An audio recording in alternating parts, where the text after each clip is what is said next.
వేదిక మీద ఉన్న అధ్యక్షులు పసునూరి రవీందర్,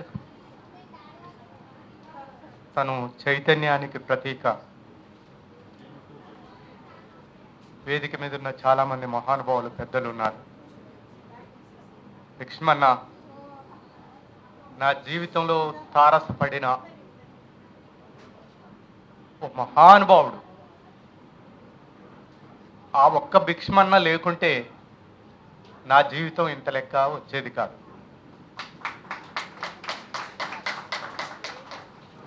ఆయన స్టైల్, ప్రతి వాళ్ళకు ఒక స్టైల్ ఉంటుంది. ఆ స్టైల్ నాకు బాగా నచ్చేది.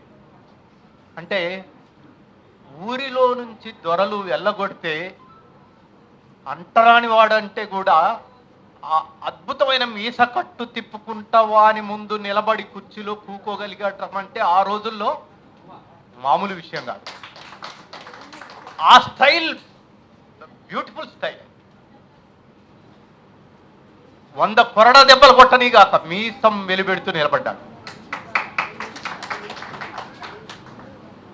సింగరేణి గనులలో కార్మికుల మొత్తం ఆయన ఎక్కడి నుంచి వచ్చాడో వాళ్ళ కోసం పనిచేయలే, విశాలమైన ప్రపంచం కోసం పనిచేశాడు.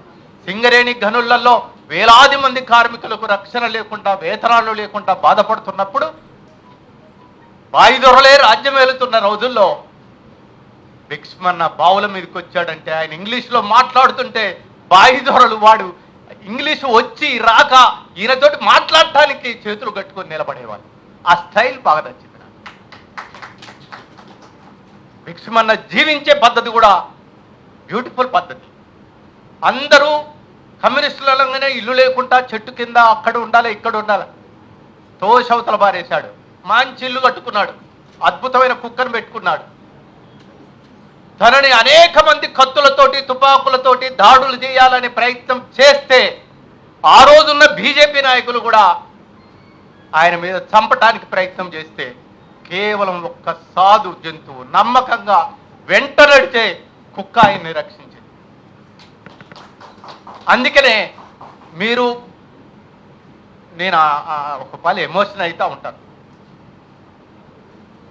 ఆడపిల్లకు పెళ్లి చేసేటప్పుడు ఆమెతోటి ఒక కుక్కను కూడా పంపండి. పురుషుడు తన వైపు చూస్తే ఆడవాళ్ళని వైపు నిలబడి చూస్తుంది. అది కొట్టురా ఎట్ట కొడతావు అని అంత రక్షణ ఇస్తుంది. భిక్షమన్న రాత్రి మొత్తం, పగలు మొత్తం కుక్క పడుకునేది. రాత్రి మొత్తం భిక్షమన్న పనిచేసేవాడు బాయల్లో. రాత్రి మొత్తం కుక్క కాపలా కాసేది.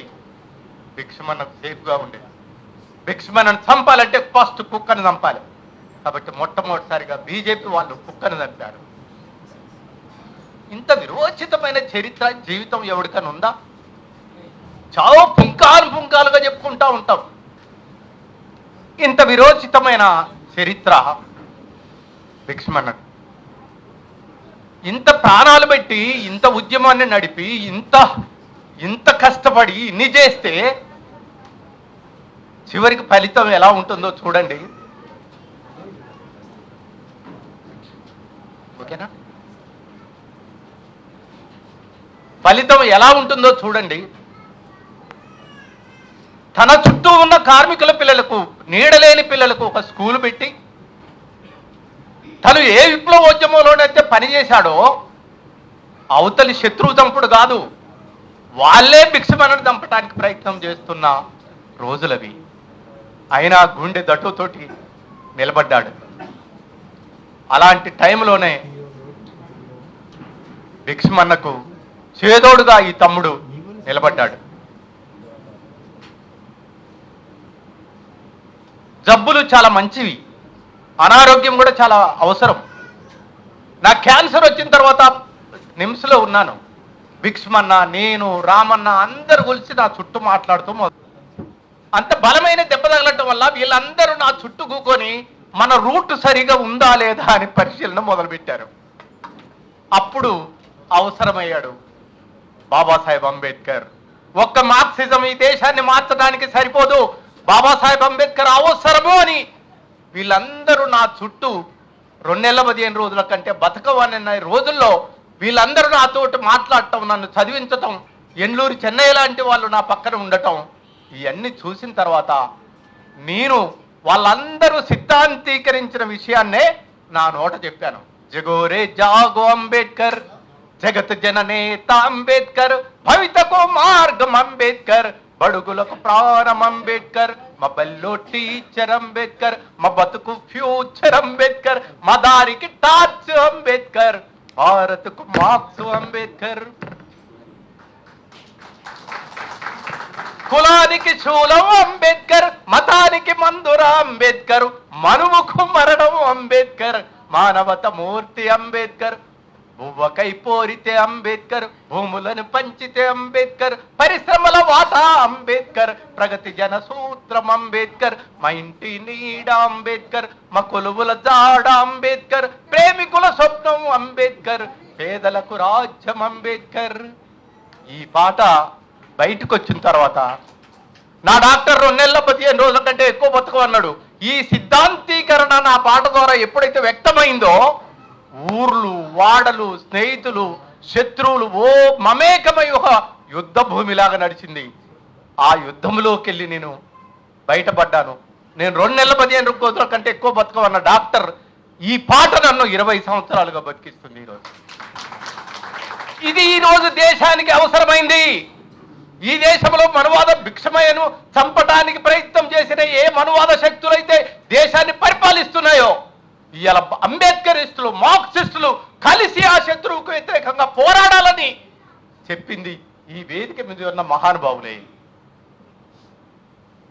ఆ రోజు నేను ఈ పాట పాడితే అంబేద్కర్ పేరెత్తితేనే కులాన్ని కట్టే రోజుల్లో మా పిల్లల్ని ఇవాళ పొద్దున్నే చూపెట్టారు అందరికీ.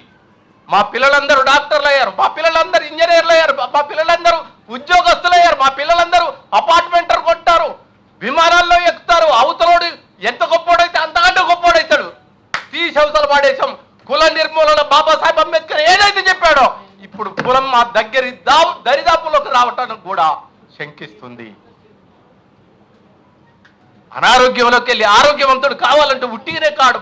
మానసిక బలహీనత ఉన్నవాడు కొబ్బరి నూనె పెట్టుకుంటే జబ్బులు పోతాయి అనుకునేవాడు, గుడి చుట్టూ తిరిగితే జబ్బులు పోతాయి అనుకునేవాడు ఎవ్వడు కూడా నాకేం కాదు, నేను చాలా ఆరోగ్యం, నాకేం ఆవేశం లేదు, ఇట్లనే మాట్లాడతా.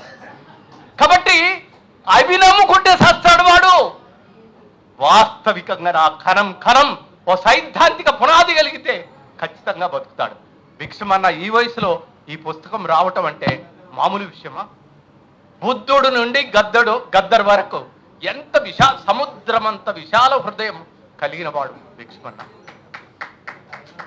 ఇది ఒక పార్టీలో ఉంటే సాధ్యం కాదు, నేనే చెప్తున్నా. ఎందుకంటే ఒక పార్టీ నుండి ఇంకో పార్టీ నాయకుడిని గద్దర్ని ప్రేమిస్తే ఊరుకుంటారా? బుద్ధుడిని ప్రేమిస్తే ఊరుకుంటారా? పూలేని ప్రేమిస్తే ఊరుకుంటారా? ఊరుకోరు. అట్లాంటి సంఖ్యలు కూడా అవసరమైతే కవి రచయిత తెంచిపారేయాలి. అవసరం లేదు మాకు ఆ సంఖ్యలు. మేము విశాలమైన ప్రపంచ తాత్వికులుగా ప్రపంచాన్ని మార్చడానికి బయలుదేరిన వాళ్ళమే కానీ మేము ఒక 4 బ్యానర్ అక్షరాల ముందు నిలబడి ఉండే వాళ్ళం కాదు. అలాంటి చైతన్యం భిక్షమన్నలో ఉంది కాబట్టే ఈ పుస్తకం వచ్చింది, ఇది వచ్చింది. కాబట్టి ఈ చైతన్యాన్ని కొనసాగించాలి.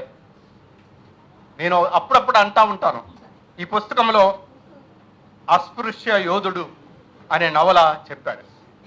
నేను ఈ టైటిల్ కార్డు మాత్రం ఆయన జీవితాన్ని మొత్తం పరిశీలించాను. యుద్ధ భూమి నుంచి వచ్చాడు ఆయన.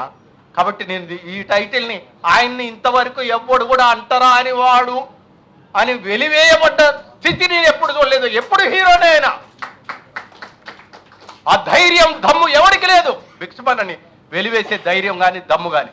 ఒక్క మాటలో చెప్పాలంటే రష్యాలో స్టాలిన్ ఎలాంటి వాడు కార్మిక నాయకుడు, అలాంటి స్టాలిన్ లాంటి యోధుడు ఆయన. అది చెప్పుకునే ధైర్యం ఉండాలి మనకు. మనకే ఎక్కడో జుగుత్సకరం, మన వాళ్ళకి ఇంత మంచి పేరు అందామా అనకూడదా అనకూడదు. కాబట్టి ఆ ధైర్యం ఉండాలి. మన వాళ్ళని ప్రజెంట్ చేసుకునే పద్ధతి కూడా మనకు ఉండాలి. కాబట్టి నా ప్రజెంటేషన్, నా అన్న, నా తండ్రి కార్మికోద్యమ నాయకుడు ఈ దేశ నలుమూలలా తిరిగి ఒక మార్క్సిస్ట్ అవగాహన పెంచి కార్మిక వర్గం కోసం పోరాడాడు. ఈరోజు బాబాసాహెబ్ అంబేద్కర్ నెంబటి పెట్టుకొని తన పిల్లల్ని కుటుంబాన్ని మొత్తం కూడా ఒక వెలుగులోకి నడుపుతున్నాడు. అంతిమంగా బ్యానర్లన్నీ పక్కన కొట్టి బుద్ధుడి నుండి గద్దర్ వరకు ఒక అద్భుతమైన పుస్తకం తీసుకొచ్చాడు. భిక్షమన్న, నీ జీవితం చిరస్మరణీయమైంది. ప్రకృతి వెలిగించిన అందమైన జీవితం ఇది. జీవితం అనేది ప్రకృతి వెలిగించిన అందమైన దీపం లాంటిది జీవితం. దీంట్లో ప్రాణతైలం ఉన్నంత వరకు వెలుగుతూనే ఉండాలి. ఇలాంటి వయసులో కూడా ఇలాంటి పుస్తకం తీసుకొచ్చిన మహానుభావుడా, నీకు వందనాలు.